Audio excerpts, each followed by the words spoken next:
अत्यंत दुखदायक घटना मु जहाँ बुझुली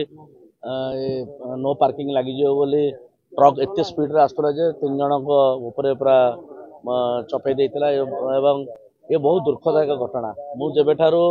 अनुगुल जिलार दायित्व रही NH55 दुरवस्था मुझे सबुदिन भोगुची मुझे होटेल प्रशांति होटेल प्रेस्टिज रे रोचे निजे मुझे 8टा हो जाऊँ मुझे देखुची जो अवस्था होती 2 दिन तले मुझे जाऊँगी मो आगे गोटे स्वामी स्त्री से जो NH गात आगे मैंने गाड़ी ब्रेक मारे जो पड़ी गोटे गाड़ी चापी दे था तो मुझे दायित्व ने एमती कौ दिन ना जे से NH55 रे लोकंर मृत्यु होना बहुत दुर्भाग्यजनक घटना आ नहीं आम रास्ता रोक करूँ विभिन्न दाबी करूँ आप जानते NH55 ये केंद्र मंत्री धर्मेंद्र प्रधान निर्वाचन लड़ुंट सी निजे 3 दिन तले NH55 रे 3 घंटा फसीगले तो जड़े केंद्र मंत्री थाऊ थाऊ अनुगुल जिलार दायित्व नौ NH55 को बारंबार अनुगुलवासी संबलपुरवासी दाबी प्रति केंद्र सरकार जो प्रति बेमत भाव कर जीवन दान दौर से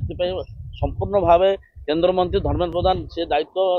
से निज उपर को नहीं जावा कथा आपड़ देखो बिजु एक्सप्रेस हाईवे राज्य सरकार कर देखो कौ भाव में रास्ता है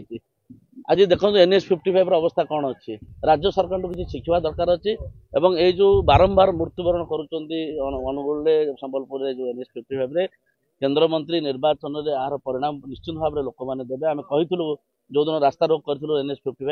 एवं एत सब पर साधारण लोक हो पारे बहुत दुखदायक घटना आगु निश्चित भाव में माननीय मुख्यमंत्री बहुत दुख प्रकाश करमको सागे सागे निर्देश आसाला जहाँ असुविधा सुविधा सब जो मैंने मृत्युवरण कर बुझापी राज्य सरकार सागे सागे निर्देश पर आम पहुँचु आम विधायक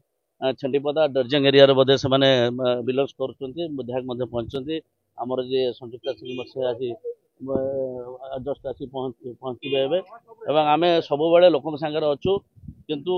अनुरोध करुचे केंद्र मंत्री को ये नैतिक दायित्व निज पर नहीं